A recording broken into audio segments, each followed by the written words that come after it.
Okay, the election is finally over, so that means that now when you go down the street in Yorba Linda, the only signs you should be seeing are for sale signs. So now that all this uncertainty is over, what is this going to mean for the Yorba Linda housing market from here throughout the rest of the year? Well, that's exactly what we're going to talk about on today's episode, when I go over my November housing market update for Yorba Linda. Now, if this is your first time here, hi, I'm Josh Alexander, your local Yorba Linda real estate agent, born and raised in Yorba Linda, and for almost 10 years now, I've been teaching both buyers and sellers how to successfully achieve their real estate goals with expert advice and proven strategies. So let's go ahead and get into today's episode.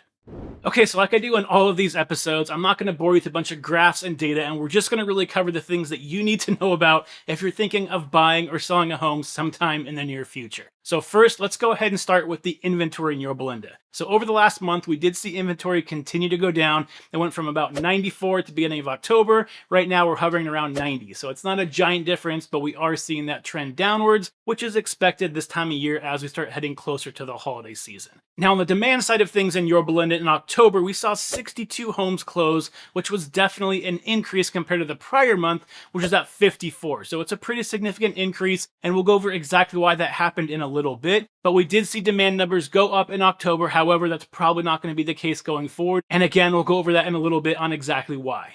Now, the other thing that a lot of you might be interested in on the buying side of things is how long are homes staying on the market so I can go check them out? And on the selling side of things, how long is it going to take for my house to get into escrow? So if we look at the numbers from October in Yorba Linda, about 45% of all the homes sold went into escrow in less than 2 weeks. Now that's definitely down compared to the previous months, which was 54% in less than 2 weeks. And if you look at how many homes went into escrow in less than a month, in the month of October, it was 69%, whereas the month of September, it was 72%.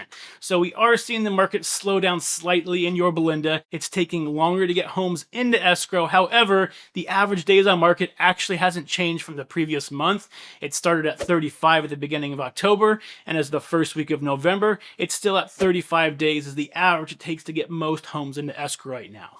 So the other interesting thing to know about Yorba Linda specifically is if you look at all the homes that did take over 30 days to sell, all of them except for one had to reduce their price to get their house sold. So as a seller, and I say this all the time, it's extremely important to make sure that you price your home correctly the first time. It's going to give you the best shot of getting the most amount of buyers and the best possible price. And as a buyer right now in Yorba Linda, if you see homes that have been sitting on the market for more than 30 days, there's a good chance that you're going to have some type of negotiating power with that seller to try to get them to reduce their price a little bit, because most sellers want to get their homes sold before the holidays anyway. So they're definitely more open to making deals at this point in the year.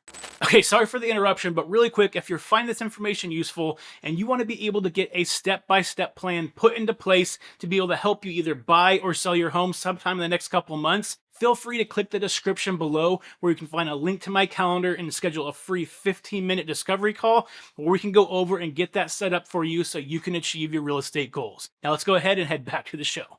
Now, the final thing that I want to talk about before we get into what to expect for the remainder of the year is interest rates, because whether you're a buyer or a seller, because let's be honest, most sellers are also going to be purchasing a home as well, interest rates are extremely important in terms of the affordability of that home that you're going to buy. So at the beginning of October, interest rates were hovering right around 6.2%. But as of today, which is November 6th, interest rates have gone all the way up to 7.13%, almost a full percentage point in just under a month. And because of that, affordability for most buyers has dropped by almost 10%.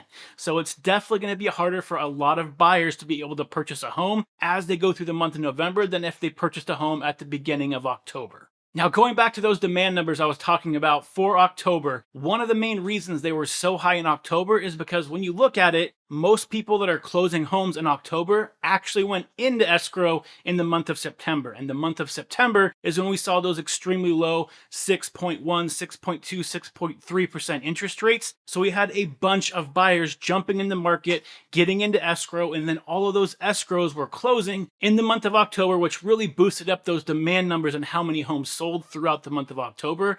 However, since the beginning of October, because interest rates have been on the rise, we are seeing demand slow down. In fact, one of the best predictors of future demand, which is mortgage applications, so how many buyers are applying for a new loan to purchase a property, 4 out of the last 6 weeks, those numbers have been down. So this is showing us that over the month of November as well as December, there's definitely going to be less buyers in the market than there were at the beginning of September. Now, at this point, you might be asking yourself, wait a second, didn't the Fed start reducing interest rates a while ago? Why are we seeing these interest rates skyrocket all of a sudden? Well, there's two main reasons, and the biggest one is that over the month of October, we kept getting report after report showing that the economy was doing much better than most market analysis predicted. And every time we start seeing the economy do better, which means that over the long run, the Fed is less likely to reduce rates quickly, which means the rates are going to stay higher longer, which is why we see eventually that trickle down to the long-term rates when you get to like the 10-year treasury bonds, as well as 30-year fixed mortgages going up because of that. So anytime we have good news on the economy, unfortunately, that typically means that interest rates are also going to be going up as well. And then the other factor that's really been starting since about 2 weeks ago is that the market has been more and more predicting that Trump was going to win the election. And because of that, based on their research and based on the policies that he wants to enact, including tariffs, they are seeing that there's a higher chance that inflation is going to stick around temporarily a little bit longer than they expected, which is why they kind of baked in these higher rates. And we didn't see a dramatic move once we did see the actual results of the election, because they were kind of already baked into it, assuming that he was going to win. Okay, so where do we go from here to the rest of the year? Well, like we already discussed on the demand side of things, it's most likely going to continue dropping as long as interest rates stay above that 7% range, as well as during this time of year, we typically see demand drop anyway. So again, it's very likely you're going to see demand slowly diminish as we head through the rest of the year. Now, on the supply side of things, you're probably going to see something very similar. Typically, you're going to see less homeowners putting their house on the market as we head through November, especially once we get to Thanksgiving, where you really see the market nosedive in terms of how many homes are available. So I don't expect to see inventory go up significantly. In fact, I probably see it going down from here through the rest of the year, all the way till we get usually around February of 2025, when you start seeing inventory increase in anticipation of the spring market starting. On top of that, one of the main drivers of inventory being so low for such a long time is that most homeowners right now are sitting on interest rates in the 2-3% range, and they just don't want to sell and upgrade their house or move because their mortgage payments are so low right now. So until we start seeing interest rates drop, there is going to be an issue with inventory in the market for that foreseeable future. So because of that, and because of the seasonality, again, inventory should be dropping, demand should be dropping, and because they're both dropping at similar rates, I don't expect to see a giant shift in the housing market from where it is today, which is very close to a balanced market here in Orange County. So don't expect to see any giant price hikes or price decreases from now through the end of the year. Now, really, the only thing that can throw a wrench into that is interest rates. So if we start seeing interest rates go back down again, you will see demand start to slowly climb up, and you probably won't see inventory climb up as quickly. So there could be a point where you start seeing the housing market continue to heat up as we enter the rest of the year, but it all depends on what interest rates do. When we saw interest rates in those low sixes, we saw demand increase significantly. So if we got back down to that point again, there's definitely a case to be made that you could see the market heat up as we head to the end of the year. But as of right now, I don't see rates dropping back down a full percent anytime soon. Hopefully they'll get back under 7%, which starts to get a little bit more buyers in the market. But until we get to that low sixes, high fives, you're really not going to see the market shift in any significant way, at least on that front. And on the opposite side, if interest rates continue to keep going up 7.58%, then you could see a lot more buyers drop out of the market, inventory start building again, and then there is a possibility you could start seeing some home price decreases as well, because then supply and demand would be off by a more significant margin, which would eventually start decreasing home prices as we head through the rest of winter. Okay, so what does this all mean if you're thinking of buying or selling a house? Let's go ahead and start with buyers first. So buyers, right now, if sellers are placing their house on the market in the month of November or December, there's a much more likely chance that they're doing so because they need to sell immediately, because a lot of sellers, if they don't have to do it during the holiday season, are just going to wait till the spring season of 2025. And so there's oftentimes more deals to be had in the market of November and December if you're able to look for them and find them. Now, this doesn't mean that every seller out there is going to give you a deal, but there's definitely more opportunity. So the biggest caveat here, and you probably know this, is that everything is extremely unaffordable right now. So there's just not a lot of buyers that can afford to purchase when home prices are so high. And again, interest rates have gone back up, making it even less affordable. So I completely understand there is a big chunk of buyers that would love to purchase a home. It just financially doesn't make sense for them right now. However, for those few that it does make sense and financially you can purchase a home right now, the one warning I do want to give you, because we saw a preview of it in September when interest rates started going down, is like I said, interest rates are expected to continue slowly going down next year.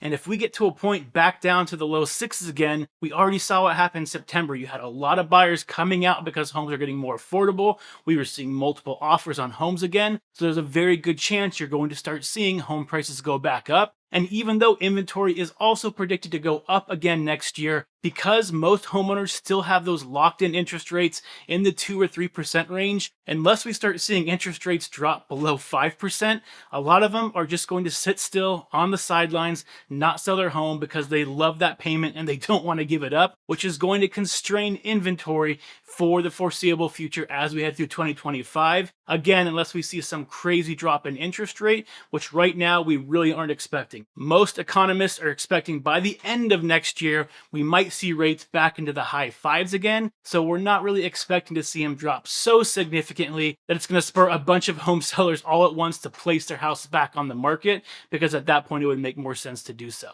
So if you are thinking about buying a home, although I can't give you 100% certainty of what's going to happen in the future, right now the data is showing there's a very good chance that by next spring and summer, home prices are going to be even higher than they are right now, and most likely you're going to be dealing with a lot more competition too. So if you can afford to purchase and you find that great property November, December this year, you might not only be able to get a great deal on it, but you're able to lock it in, and then if rates do drop in the future, you can refinance and get an even better deal on that home. You don't want to rely on that, but it's something that you can do if rates eventually drop in the future.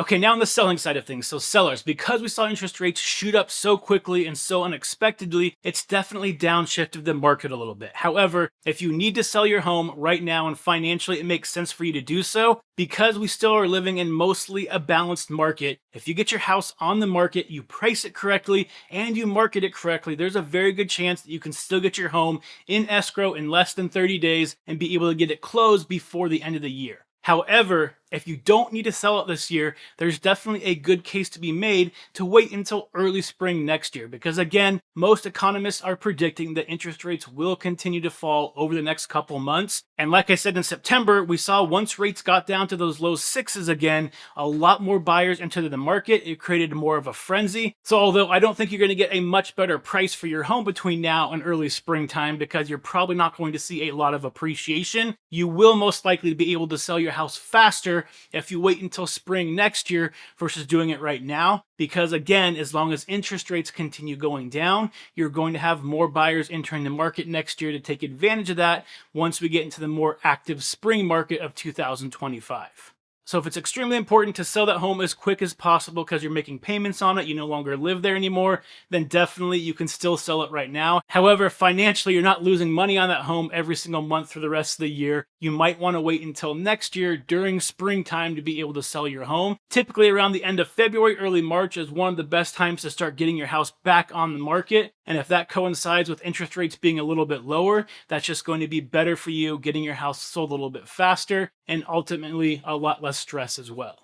Now, with all of that being said, for both buyers and sellers, typically when I'm talking to someone one-on-one, we're really trying to figure out timing-wise what's going to make the best sense for them, not necessarily trying to time the market and trying to figure out exactly the best time maybe to get the highest price or the best deal. We want to figure out what's going to be best for your timeline, for your family, to make sure that you're comfortable moving forward. Because as I've said before, I can't predict what the market's going to do 100%. You could wait till next year to sell your house and interest rates go higher and it makes it even more difficult. Again, not likely, but it's something I do want to emphasize because we know what the market is right now. We don't know what it's going to be in the future. So ideally, you just want to base it on your individual circumstances and figure out the timing wise what makes sense for you and your family.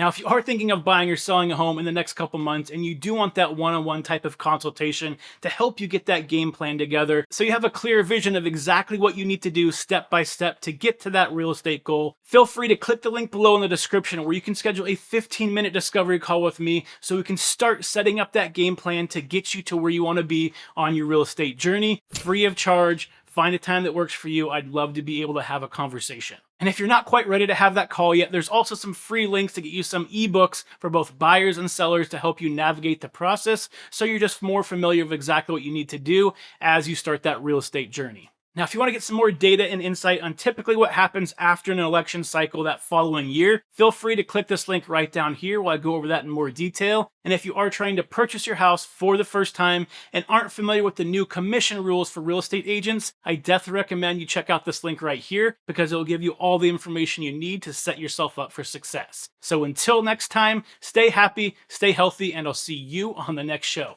Bye, everybody.